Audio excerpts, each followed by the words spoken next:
What's up, guys? Spin Firearms here, and one thing over here at this channel that I actually admire about myself and how I do things is I don't let other people's opinions drive anything I do. Now, sometimes we get in little bickering matches, sometimes we disagree. The point of the channel is to like what you like, and on top of that, the point of the channel is to show you different options. Just because something's old, outdated, no longer sold, and you have to find it on the used market, doesn't mean it's a bad handgun. Just think about it. How many years ago? 6, 7, 8 years ago, the Glock 43 was the king. 25, 30 years ago, the Glock 26 was the king. The handguns are still reliable. They run. They don't have problems. So they can still be used for self-defense. The problem with the internet is anything goes. No one has to answer for what is being said. And most of the people who make negative comments or talk down on certain stuff don't shoot that much. They're not big into firearms. And they're also full of, thinking that what they have is the end-all, be-all. Over here at this channel, I explore every option. There's so many options out there for people that you may just like, and that's a big thing when it comes to concealed carry. If there's a handgun that maybe is not optics ready, or doesn't have night sights, or, just isn't up to par with today's releases, but you love it, and it's reliable, then I don't think there's anything wrong with carrying that. There's people that have Glock 43s they've carried for, 5 years, no issues. There's no reason to go to a 43X. I get why, but some people just love a good handgun that they've ran and is reliable, that they've used for years. That puts trust in you. A lot of these new releases, especially today, are a little shaky and a little flaky. But before we get started, hit the like button, drop a comment down below, and subscribe. Let's get into it. And I also want to say before we get started, shout out to my buddy Dimitri, my buddy Dan, and a real big shout out to Heg. I really appreciate it. This morning, we shot 1,050 rounds. Actually, sorry, 1,070 rounds. 1,000 rounds of 9mm, 50 rounds of 40 through my Glock 27 that I was training. I always test that carry handgun that I'm carrying at the range, no matter what. Every time I go to a range, I make sure to put at least a box through my carry option. But if it tends to be 9mm, I'll obviously run a lot more. But today, I didn't bring any 40, so I just got one box, ran it through, and good to go. Once again, another example. Glock 27s have been around for dang near 25, 30 years. Yes, this is the Gen 5, but still the same concept. Still no optic, no rail, and so on. But the guns run, and I shoot them so well, and I love them. And I love the versatility with magazine compatibility and stuff like that. So that is why I still carry a handgun that most people consider outdated. So today we're going to be talking about the Springfield Armory XD9 3.3 inch. So they do make this in a 4-inch. And this is the Mod 1. Now, I actually had the Mod 2 in 45, which is a little bigger in certain dimensions. And that was one of my favorite handguns because it was a tack driver. Even though it's in 45 and this tiny, look how thin. Look how small. Here's my hands. I wear size large gloves, and it can fit my hand. Imagine that in 45. And people always talk down on me for carrying it. Well, people carry 5- and 6-shot revolvers. That thing's was 5+1 or 6+1, so 6 or 7 rounds. But the accuracy, the way I could shoot it, and getting that much power out of a little handgun was perfect for me. So I'm more into my training and how I can get shots off and working on my draw than I am in capacity. Yes, there's nothing wrong with having tons of capacity. But also when I'm playing with my kids and doing the monkey bars, I don't want to be carrying a Glock 19. When I'm running around with my kids at the playground, pushing them on the swings and stuff, I don't want to be carrying a full-size SIG P320. I just don't. I like options. And also, you have to assess situations, where you're going, what you're doing. Would I carry 7+1 in, a bad neighborhood? Probably not. Could I get away with it? Yeah. Bring this, a backup mag, 2 backup mags, good defensive ammo, and you typically tend to be good. Anyways, that is why I like the XDS. They are tack drivers. My 45 was an absolute tack driver. Now, this being a 9mm, same thing. For how small this handgun is, this thing really performs.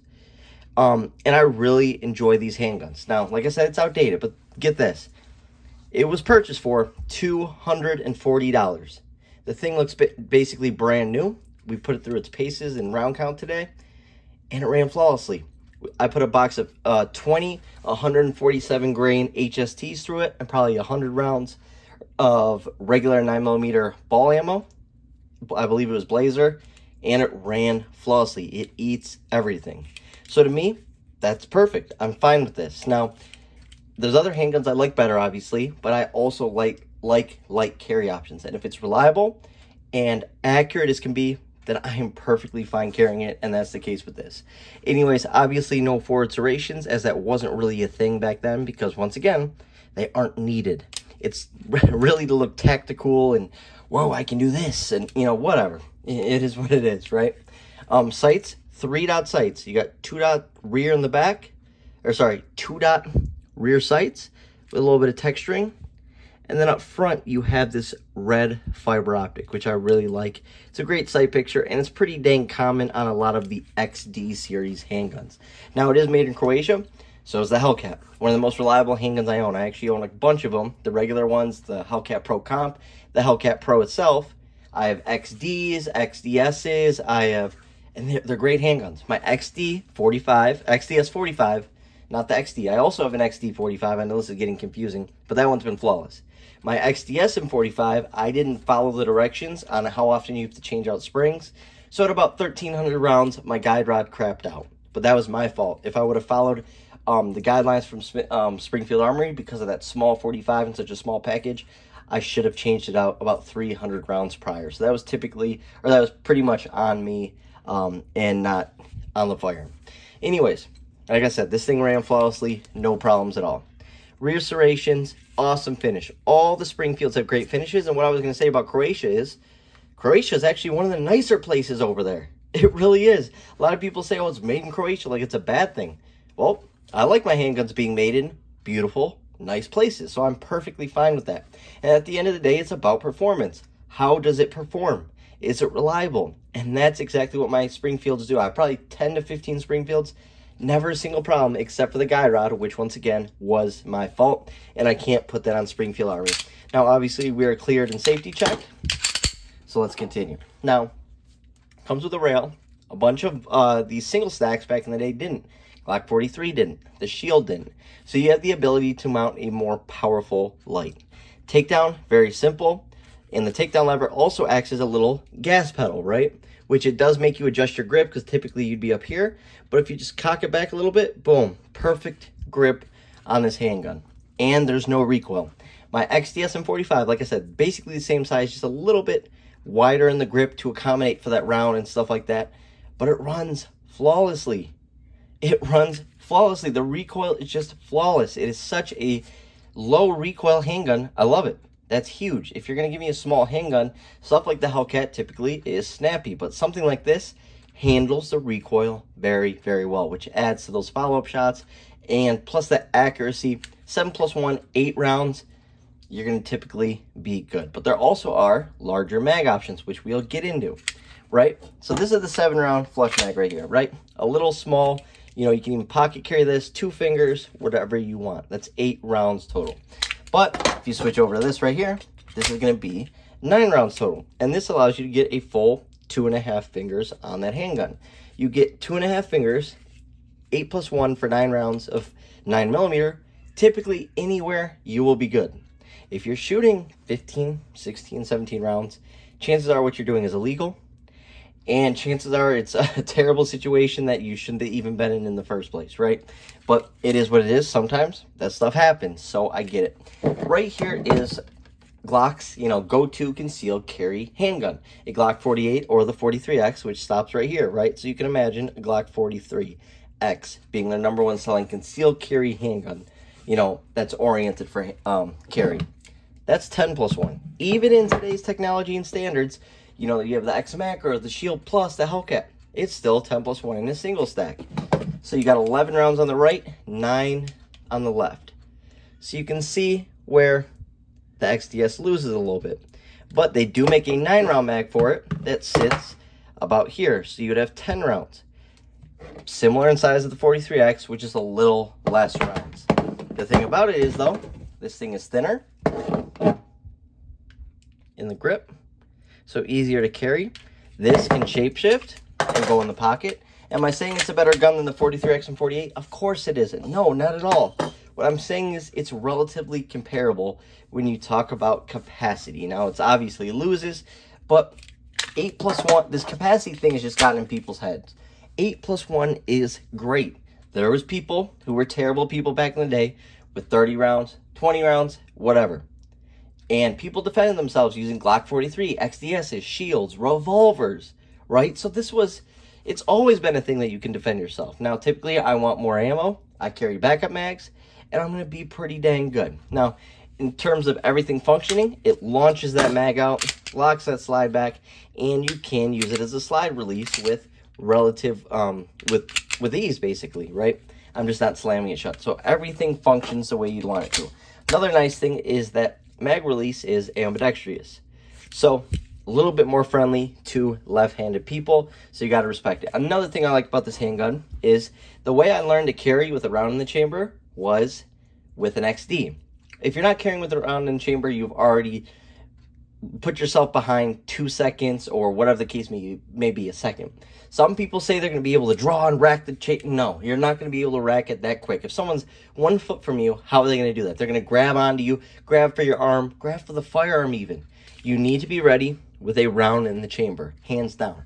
So for a lot of people, they get a little nervous when they first start. That's why my XD, which is the thick double stack version of these handguns, has a grip safety. I've never had a single problem with any grip safety going off, and I've actually taken my XD to a training course a little while back. Never a single problem, even under stress and even with some simulation. So not a big deal with the grip safety, but what's nice about it is not only do you have this trigger dingus safety right here, right? It can't go off without pressing both the trigger dingus and the trigger, but also it won't go off with this. So you have 2 safeties. See? Can't go off. See? But the second I go like that, you can now set that round off, which is nice. So that gives a lot of people peace of mind, especially pocket carrying or appendix carry, especially as a male. So that is a great way to learn how to carry. And if you already carry with a round in the chamber, doesn't matter. It's still an awesome setup. And basically, any way you put your hand, it's going to press down. And it can be a low grip, a high grip, a sideways grip, whatever the case may be, you will get that thing deployed. So it's a relatively easy thing, and it's not hard to push in, and it only has to be in a little bit, which is actually pretty nice. It doesn't have to be all the way shoved in there, so that makes it pretty easy. But it's just another backup safety for people learning to carry with a round in the chamber. Now, awesome quality mags, you can still find them everywhere. Springfield Armory always makes quality mags. In terms of ergonomics, it's surprisingly really good. I like the XDSs. I think the XDS in 45 is a little bit more what do you call it? Ergonomic. The hand feels a little bit better, but this is right there behind it.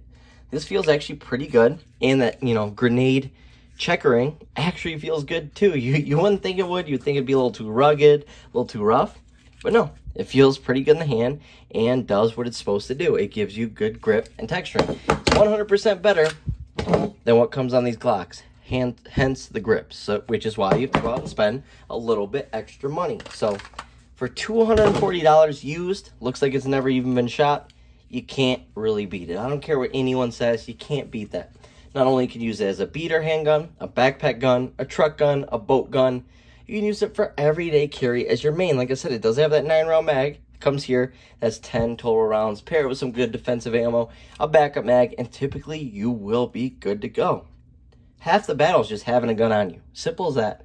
I know people make it into a big deal, but I'm very active with my kids. After this video, and once they're up from their naps, we're going to the park. I don't just sit on the bench. I don't just do it that. We're active. We go look in the water, monkey bars, chase them around.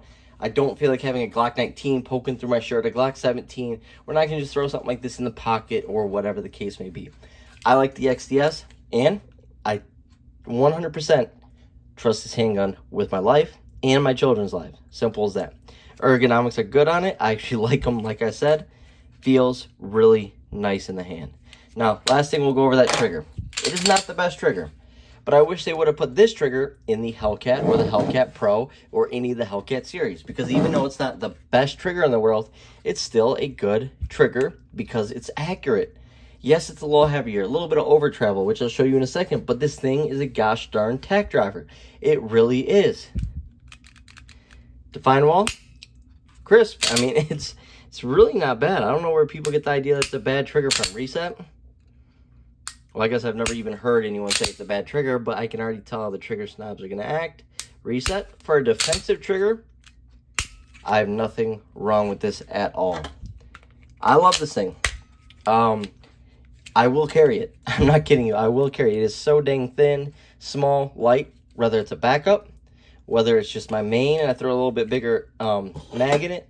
a summertime carry, whatever the case may be. You're going to have no rust. It's got a nice finish on it. It's an awesome, awesome handgun. Another thing about it is, has a loaded chamber indicator. So, once again, for people learning to carry with the round in the chamber, that can be helpful as well. Half the people that watch my videos do not understand that there's new gun owners every single day in America.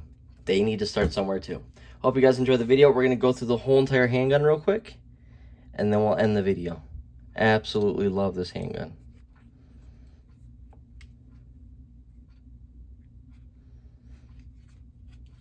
Thanks for watching, guys.